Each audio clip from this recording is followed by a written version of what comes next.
Hi అండి, మరో interesting topic కోసం మీ ముందు వచ్చేసాను. యూఎస్ఏ, యూకే, కెనడా మొదలైన దేశాల్లో చదువుకునే వాళ్ళ కోసం అడ్మిషన్ ప్రాసెస్, అలాగే ఎలాంటి ఎగ్జామ్స్ రాయాలి లాంటి వివరాలు తెలియజేయడం కోసం మనతో పాటు యాక్సెస్ కెరియర్ కౌన్సిలర్స్ నుంచి ప్రొఫెసర్ సిఏ శర్మ గారు మనతో పాటు ఉన్నారు. నమస్కారం శర్మ గారు. నమస్తే.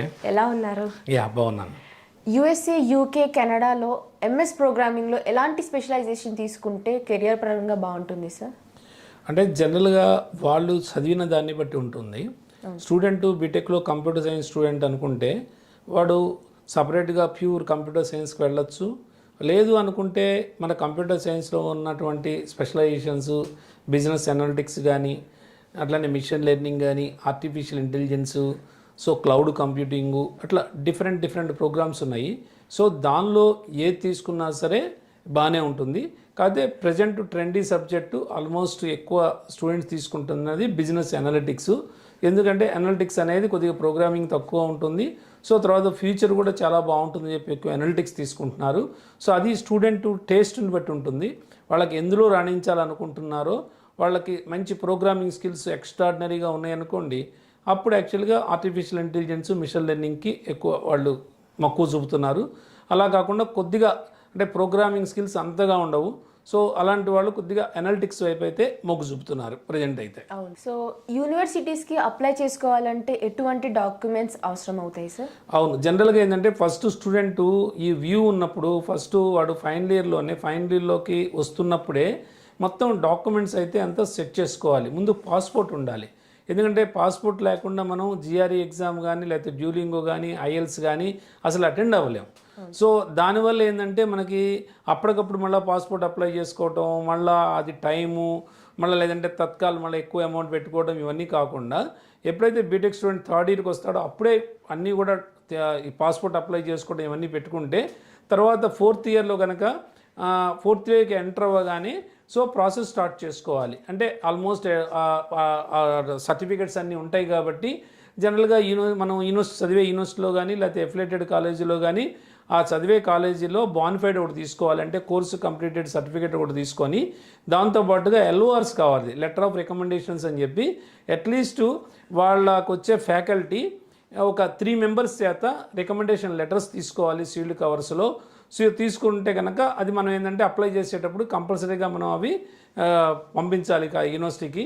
సో దాన్ని బట్టి కూడా కొంత క్రైటీరియా ఉంటుంది. సీటు కన్ఫర్మేషన్ ఇవ్వాలన్నా, అలాగే స్కాలర్షిప్ ఇవ్వాలన్నా అది మేజర్ రోలు పోషిస్తుంది. డెఫినెట్గా ఎల్ఓఆర్స్ కూడా అయితే ఉండాలి. సో దాంతోపాటుగా మనకి ఇంకా సెమిస్టర్ మార్క్ షీట్స్ అంటే ఆల్మోస్ట్ 3 ఇయర్స్ అయితే వాళ్ళ చేతిలో ఉంటాయి. ఫోర్త్ ఇయర్ అంటే ఇంకా వాళ్ళకి అయితే ఓకే, అవ్వకపోతే ఆ 3 ఇయర్స్ మార్క్ షీట్స్ అన్నీ కూడా ఉండాలి మన చేతిలో. సెమిస్టర్ మార్క్ షీట్స్ ఉండాలి. ఉంటే ఈ డాక్యుమెంట్స్ మెయిన్ ఉంటే కనుక మనము యూనివర్సిటీకి డైరెక్ట్గా అప్లై చేసుకోవచ్చు.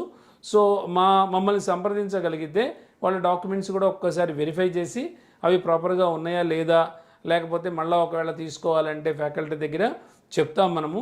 సో అది ఏంటంటే కొద్దిగా ఎఫెక్టివ్గా ఉండాలి. అంటే స్టేట్మెంట్ ఆఫ్ పర్పస్ కూడా చాలా బాగా రాయాలి స్టూడెంట్. దాంతోపాటు ఎల్ఓఆర్స్లో కూడా ఫ్యాకల్టీ మంచిగా స్టూడెంట్ గురించి బాగా రాసి వీళ్ళు ఏం చేశారో ప్రాజెక్టు దాని గురించి కూడా ఎక్స్ప్లెయిన్ చేయగలిగితే అది చాలా బాగుంటుంది ఈ మనకి సీటు కన్ఫర్మేషన్ విషయంలో. సో ఈ డాక్యుమెంట్స్ అయితే స్టూడెంట్కి కావాలి. సో అంతే విధంగా ఇతర దేశాల్లోకి వెళ్ళి చదువుకోవాలంటే ట్రైనింగ్ కూడా అంతే ఇంపార్టెంట్ కదా సార్? అవును. సో యూఎస్ఏ వీసా ఇంటర్వ్యూ కొరకు స్టూడెంట్స్కి మీరు ఏ విధంగా ట్రైనింగ్ ఇస్తారు సార్? అంటే స్టూడెంట్స్కి అనేది యాక్చువల్గా ఒక ఎత్తు మనకి యూనివర్సిటీస్లో సీట్ రావడం అయితే ఒక ఎత్తు. సో వన్స్ యాక్చువల్లీ I-20 వచ్చిన తర్వాత మనము నెక్స్ట్ ప్రాసెస్లో ఏంటంటే యూఎస్ అయితే యూఎస్ కాన్సులేట్కి వెళ్ళి ఇంటర్వ్యూ ఫేస్ చేయాలి. సో ఇంటర్వ్యూ ఫేస్ చేయాలంటే డెఫినెట్గా వాళ్ళ కోర్సు మీద అడుగుతారు అక్కడ. సో అసలు ఎందుకు వెళ్తున్నావు అని అడుగుతారు. సో నీ ఫైనాన్షియల్ బడ్జెట్ ఏందని అడుగుతారు. హూ ఈజ్ ద స్పాన్సరర్ అని అడుగుతారు. ఇలాంటి క్వశ్చన్స్ అన్నీ ఉంటాయి. సో బ్యాంక్ లోన్ మీద వెళ్తున్నావా, లేకపోతే ఓన్గా నువ్వు పెట్టుకుంటున్నావా అమౌంట్. సో తర్వాత కోర్స్ అయిపోయిన తర్వాత అక్కడే ఉంటావా, లేదంటే బ్యాక్ వస్తావా, ఇవన్నీ కూడా క్వశ్చన్స్ ఉంటాయి. సో వాళ్ళ ప్రొఫైల్ని బట్టి మనకేంటంటే మన టీం కూడా ఉంటారు. ఆ టీం వాళ్ళకి కొంత ట్రైనింగ్ అయితే ఇవ్వగలుగుతారు. అంటే కాన్సులేట్లో ఇంటర్వ్యూ ఏ రకంగా ఉంటుందో ఆ రకంగా వాళ్ళు కూడా కొన్ని క్వశ్చన్స్ అడిగి స్టూడెంట్కి కొంత కాన్ఫిడెన్స్ వచ్చేట్టు చూడగలుగుతారు. ఎందుకంటే ఫస్ట్ యుఎస్ కాన్సులేట్లో వీసా అప్రూవ్ అలా అవ్వాలి అంటే వాళ్ళకి మెయిన్ ఏంటంటే కావాల్సింది కాన్ఫిడెన్స్, అంటే స్టూడెంట్ కాన్ఫిడెంట్గా ఉన్నాడా లేదా అని చూస్తారు. సో కాన్ఫిడెంట్ లెవెల్స్ బాగా ఉంటే అప్రూవల్ ఛాన్సెస్ ఎక్కువ ఉంటాయి. అందుకని మన వాళ్ళు కూడా, మన బ్యాక్ ఎండ్ టీం కూడా డెఫినెట్గా వాళ్ళకి కొన్ని మాక్ ఇంటర్వ్యూస్ కండక్ట్ చేయడం జరుగుతుంది. సో ఆ ఇంటర్వ్యూస్లో వాళ్ళు అప్ టు మార్క్ వచ్చేస్తారు. ఆల్మోస్ట్ అందరికి కూడా అప్రూవల్స్ వచ్చేస్తాయి, ఇబ్బంది ఏం లేదు. ఆల్మోస్ట్ మా ద్వారా వెళ్ళిన వాళ్ళు ప్రతి ఇయర్ మేము ఆల్మోస్ట్ 150 to 200 మెంబర్స్ని పంపిస్తూ ఉంటాము. సో ఆల్మోస్ట్ మాకు 90% సక్సెస్ రేట్ ఉంది. కొద్దిగా మొన్న ఇంటేక్లో అయితే కొద్దిగా రిజెక్షన్స్ కొద్దిగా ఎక్కువ ఉన్నాయి, బట్ అంతకుముందు ఇంటేక్లో అయితే చాలా తక్కువే ఉన్నాయి. ఓవరాల్గా మాదైతే సక్సెస్ రేట్ అయితే మోర్ దాన్ 90% ఉంది. సో ఇంకేమైనా స్టూడెంట్ వెళ్ళే ముందు వాడు ఏం చేయాలి, ఎందుకంటే అక్కడికి వెళ్ళిన తర్వాత సపోజ్ ఇప్పుడు ఈ బీబీఏ స్టూడెంట్స్ కానీ బీకామ్ స్టూడెంట్స్ కానీ ఉన్నారంటే వాళ్ళు బిజినెస్ అనలిటిక్స్కి వెళ్తున్నారు అంటే డెఫినెట్గా వాళ్ళు ఏదైనా కోర్సెస్ నేర్చుకోవాలన్నా కూడా మేము చెప్తాం వాళ్ళకి. సో ఇక్కడ ఈ కోర్సెస్ నేర్చుకొని నువ్వు వెళ్తే అక్కడ ఇబ్బంది ఉండదు నీకు అని చెప్తాము. సో ఇవన్నీ కూడా అంటే పార్ట్ టైం జాబ్స్ మీదే ఆధారపడకుండా, అంటే ప్రతి స్టూడెంట్ పార్ట్ టైం జాబ్ అని అనుకుంటూ ఉంటాడు, కానీ వెళ్ళేటప్పుడే మనం ముందు పార్ట్ టైం జాబ్ మీదే ఆధారపడకుండా ఫండింగ్ అయితే ప్రాపర్గా తీసుకోగలిగితే బ్యాంక్ లోన్కి కావాల్సిన డాక్యుమెంట్స్ కూడా మేము చెప్తాము. బ్యాంక్ లోన్ రావాలంటే ఏ రకంగా రావాలనేది, ఇప్పుడు బ్యాంక్ లోన్ అనేది పెద్ద ఇష్యూ కాదు, అంటే నాన్ కోలెటరల్ కూడా ఇచ్చేస్తున్నారు, అంటే వితౌట్ షోయింగ్ ఎనీ సెక్యూరిటీది. ఆల్మోస్ట్ కార్పొరేట్ కొన్ని ఫారిన్ బ్యాంక్స్ ఉన్నాయి, కొన్ని మన ఇండియన్ బ్యాంక్స్ కూడా ఏమీ డాక్యుమెంట్స్ తీసుకోకుండా లోన్ అప్రూవ్ చేస్తున్నారు. అంటే లివింగ్కి అక్కడ ఇస్తున్నారు, అట్లానే కోర్సు ఫీజు ఇస్తున్నారు. సో అది ఫైనాన్షియల్ ఇష్యూ అయితే అంత ఉండకపోవచ్చు, కాకపోతే స్టూడెంట్ ముందు కాన్ఫిడెంట్గా ఉండాలి, డాక్యుమెంట్స్ అన్ని చేతిలో ఉండాలి. సో ఇవన్నీ ఉండగలిగితే ఈజీగా మనం అయితే వాడికి అప్లై చేయొచ్చు, I-20 తెప్పించవచ్చు. I-20 వచ్చిన తర్వాత వీసా కూడా ప్రాపర్ మాక్ ఇంటర్వ్యూస్ కండక్ట్ చేయించి సో అంటే రావడానికి ఎక్కువ అవకాశం ఉండేటట్టు చూడగలుగుతాం. అవును సార్. సో మీరు చెప్పిన విధంగా ఇలాంటి ట్రైనింగ్ ఇస్తే స్టూడెంట్స్కి వాళ్ళు భయపడకుండా ఇంటర్వ్యూస్ అనేది కూడా కాన్ఫిడెంట్గా వాళ్ళు అటెండ్ అయ్యే ఛాన్సెస్ ఉంటుంది. సో బేసిక్గా స్టూడెంట్స్ ఎవరు కాదు ఇండివిజువల్గా కాకుండా మీ ద్వారా యూనివర్సిటీకి అప్లై చేసుకోవడం వల్ల కలిగే ప్రయోజనాలు ఏంటి సార్? అంటే జనరల్గా స్టూడెంట్స్కి ఏంటంటే డైరెక్ట్గా అప్లై చేసుకోవచ్చు, అది ఇబ్బంది ఏం లేదు. కానీ డైరెక్ట్గా అప్లై చేసుకోవటం వల్ల there are so many problems. ఎందుకంటే స్టూడెంట్ డైరెక్ట్గా అప్లై చేసుకున్నాడు అనుకోండి, అప్లై చేసుకున్న తర్వాత ఒక్కోసారి డిలే అవుతుంది, I-20 ఇష్యూ అవ్వదు. సో I-20 ఇష్యూ అవ్వకపోతే వాడు ఎవరికి కాల్ చేయాలో తెలియదు, ఏం చేయాలో తెలియదు, మెయిల్స్ పెడుతూ ఉంటారు, ఒక్కోసారి రెస్పాన్స్ రాకపోయినా ఇబ్బంది అవుతుంది. సో సపోజ్ మా ద్వారా చేశారనుకోండి, I-20 మనం ఇచ్చే టైం ఏంటంటే ఆల్మోస్ట్ 45 days ఇస్తాం మ్యాక్సిమం. అంటే మనం ఆల్రెడీ అప్లై చేసిన తర్వాత యూనివర్సిటీకి 45 days లోపు I-20 100% స్టూడెంట్కి వస్తుంది. సో ఈ అష్యూరెన్స్ అంతా ఉంటుంది వాడికి. అదే వాడు డైరెక్ట్గా అప్లై చేసుకుంటే 45 days అయినా 2 months అయినా ఒకవేళ యూనివర్సిటీ ఏమి రెస్పాండ్ అవ్వకపోయినా సో ఇబ్బంది అవుతుంది. మనం అంటే ఫాలోఅప్ చేస్తాం, మనకి ఎందుకంటే బ్యాక్ అండ్ టీం ఉంటారు కాబట్టి వాళ్ళు డెఫినెట్గా ఫాలోఅప్ చేస్తారు ఆ యూనివర్సిటీకి. సో మనకు చాలా యూనివర్సిటీస్లో అంటే హండ్రెడ్స్ ఆఫ్ యూనివర్సిటీతో మనకి టైప్స్ ఉంటాయి కాబట్టి మనం అక్కడ ఏంది అసలు ఇష్యూ ఎందుకు డిలే అయిందో కూడా తెలుసుకోగలుగుతాము. దాంతోపాటుగా మెయిన్ గైడెన్స్ ఇంపార్టెంట్, ఎందుకంటే గైడెన్స్ లేకుండా ఎలా పడితే అలా డాక్యుమెంట్స్ పెట్టేసి అప్లై చేస్తే అక్కడ ఏదైనా ఇష్యూ అయితే రేపు I-20 రిలీజ్ అవ్వదు.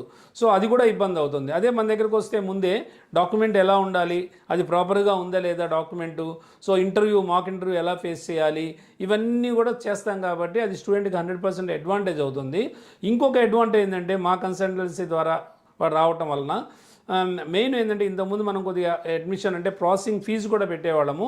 ఇప్పుడు ఈ ఇయర్ నుంచి మనం ప్రాసెసింగ్ ఫీజు కూడా కంప్లీట్గా వీవర్ చేసాం. అంటే మనం we don't charge anything from the student. జనరల్గా అదర్ కన్సల్టెన్సీస్ ఏంటంటే దానికి 7,000 10,000 లేకపోతే మాక్ ఇంటర్వ్యూకి ఇంతని ఇట్లా అమౌంట్ ఛార్జ్ చేస్తూ ఉంటాయి ఐటమ్ వైజు. బట్ మేమైతే ₹1 కూడా స్టూడెంట్ దగ్గర ఎటువంటి ఛార్జ్ చేయము. So 100% free counselling and free processing. So అది 100% స్టూడెంట్కి అడ్వాంటేజే. ఇంకొకటి ఏంటంటే స్టూడెంట్ ఏదో మనకి సపోజ్ మేము వైజాగ్లోనే ఉన్నాం అనుకోండి, వైజాగ్ ఆఫీస్కి వచ్చే మాట్లాడాల్సిన అవసరం లేదు, ఇదంతా ఆన్లైన్ డాక్యుమెంటేషనే కాబట్టి once actually they talk to us actually by phone, what are the documents required, everything you can explain clearly to them. So వాళ్ళు మొత్తం ఒక మెయిల్లో డాక్యుమెంట్స్ అన్ని పంపించవచ్చు. సో వాళ్ళు కూడా ట్రాక్ చేసుకుంటూ ఉండొచ్చు. సో మేము ఆల్రెడీ అప్లై చేసిన తర్వాత మొత్తం అంతా క్లియర్గా ఉంటుంది, మన వెబ్సైట్ ఉంది. సో అన్నీ క్లియర్గా ఉంటాయి, ఎటువంటి ఇబ్బంది ఉండదు స్టూడెంట్కి. మాది అంటే స్టూడెంట్ 100% సక్సెస్ అవ్వాలని మేము ప్రతి కూడా జాగ్రత్త తీసుకుంటాము. సో స్టూడెంట్కి అయితే ఆల్మోస్ట్ మోర్ దాన్ 90% అయితే సక్సెస్ రేట్ అయితే మా కన్సల్టెన్సీ ద్వారా ఉంది. Thank you so much Sharma గారు. సో చాలా బాగా ఎక్స్ప్లెయిన్ చేశారు ప్రతిది కూడా. సో మీరు అన్న విధంగా పేరెంట్స్ ఎక్కువ భయపడుతూ ఉంటారు. స్టూడెంట్స్ ఎంత కాన్ఫిడెంట్గా ఉన్నా కూడా పేరెంట్స్ పంపించడానికి భయపడుతూ ఉంటారు. సో వాళ్ళకు కూడా ఒక మంచి క్లారిటీ ఇచ్చారు. సో చూస్తున్నారు కదా గైస్, శర్మ గారు ప్రతిదీ కూడా క్లియర్ కట్గా మనకి ఒక ఇతర దేశాల్లోకి వెళ్ళి చదువుకోవాలంటే ఎలాంటి టైప్ ఆఫ్ బెనిఫిట్స్ ఉంటుంది ప్రతి కూడా చెప్పారు మనకి. సో మీకు ఎలాంటి చిన్న చిన్న డౌట్స్ ఉన్నా, సందేహాలు ఉన్నా ఇక్కడ కనిపిస్తున్న స్క్రీన్ పైన ఉన్న నంబర్కి వెంటనే కాంటాక్ట్ అయ్యి శర్మ గారు అపాయింట్మెంట్ తీసుకొని ప్రతిదీ కూడా క్లియర్ కట్గా తెలుసుకోండి. Thank you so much Sharma గారు. Thank you. Thank you.